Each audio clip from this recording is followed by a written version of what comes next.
শহীদ পরিবার আমাদের পরিবার না, আমরা শহীদ পরিবারের আমরা সদস্য। ঈদ সামগ্রী দিয়ে তাদের পরিবারের সদস্য হিসাবে আমরা ভূমিকা রাখার চেষ্টা করেছি। 3টা ফেজে বলি। একটা হচ্ছে যে ঈদের আগেই আমরা এই পরিবারগুলোর কাছে পৌঁছেছি, তাদের কাছে ঈদ সামগ্রী পৌঁছানো হয়েছে। ইভেন আমরা আমাদের আমিরে জামাত ডক্টর শফিকুর রহমান ঢাকা মহানগরী দক্ষিণের যখন সাংবাদিকদের ইফতার মাহফিল ছিল, সাংবাদিকদের প্লাস হচ্ছে সাথে আমরা পরে আরেকটা করেছি হচ্ছে আহত শহীদ পরিবার পঙ্গুত্ব ফ্যামিলি যারা, তাদের নিয়ে করেছি জি আমাদের লেডিস ক্লাবে যেটা। জি জি।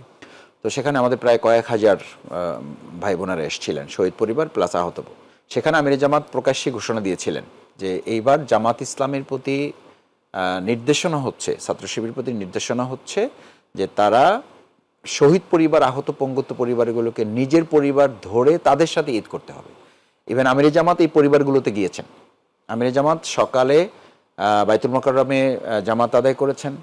সেখান থেকে আমাদের ফারহান ফায়াজ যে রমনা, এখান থেকে স্টার্ট করে প্ল্যানটা ডিজাইন করে একদম আমাদের কমপক্ষে 30 থেকে 40টা শহীদ পরিবার, বিশেষ করে আপনি জানেন যে আমাদের যাত্রাবাড়ি অঞ্চলে শহীদের সংখ্যা বেশি, যাত্রাবাড়ি থানা থেকে ওখানে বেশি ফায়ার করা হয়েছিল। তো এই পরিবারগুলোর সাথে আমরা গিয়েছি, তাদের সাথে আমাদের কথা হয়েছে, আমাদের ভালো লেগেছে। আমিরে জামাত সবসময় তার বক্তৃতায় বলেন ডক্টর শফিক ভাই যে আমি শহীদ পরিবারের সদস্যদের কাছে আসি না, বরং শহীদ পরিবারের একজন সদস্য হিসাবে আমি তাদের কাছে আসতে পেরে আমি নিজেকে গর্বিত মনে করি। This is our attitude.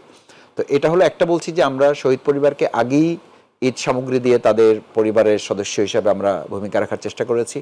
নগদ অর্থ কিছু দেওয়ার চেষ্টা করা হয়েছে তাদের আত্মীয় স্বজন, সন্তান, সহধর্মিনী, তাদেরকে কেনাকাটা করে দেওয়ার জন্য। থার্ড ফেজ হচ্ছে যে আমরা আমিরে জামাত যেসব জায়গায় গিয়েছেন আগেই আমরা তাদের কাছে মানে ঈদের দিনের জন্য যা দরকার হয়, অর্থাৎ ফ্রুটস কিনে দেওয়া, বাচ্চারা থাকলে তাদের জন্য চকলেট কিনে দেওয়া হয়েছে, বাচ্চাদের উপযোগী কাপড় চোপড় তাদের কাছে আমরা পৌঁছে দিয়েছি আগে। আমিরে জামাত তাদের সাথে কোথাও 10 মিনিট, কোথাও 15 মিনিট এই সময়টা তাদের সাথে পাস করেছেন। এবং এটা মানে অন্য যে কোনো বছরের ঈদের চেয়ে এবং আমাদের পারিবারিক ঈদের চেয়ে আমার কাছে মনে হয়েছে যে, এবং আমাদের পরিবারও এটা এনজয় করেছে, যে পরিবার আমাদেরকে এটা বলেছে যে আপনারা আমাদের সাথে সময় দিলে যেটা ভালো লাগতো আপনারা এখানে সময় দিয়েছেন, this is my great achievement, এটা আমার জন্য অনেক বড় অর্জন, আপনারা এটা করবেন। মানে এই মানে ইন্সপিরেশনটাও পরিবার থেকে আমাদের কাছে আছে বিধায় এটা কতদিন ধরে রাখতে পারবেন আসলে? এটা আমরা ধরে রাখবো, আমরা বলেছি এটা যতদিন আমরা বেঁচে থাকবো।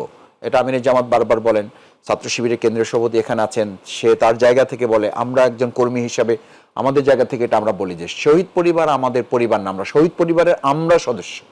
সুতরাং এই অ্যাটিটিউডটা ধরে রাখার অর্থ হলো আমরা পরিবারকে কি কোনো একটা অকেশন হওয়ার পর ছেড়ে দিই বা 2 বছরের জন্য কন্ট্যাক্ট তো করি না, তাই না?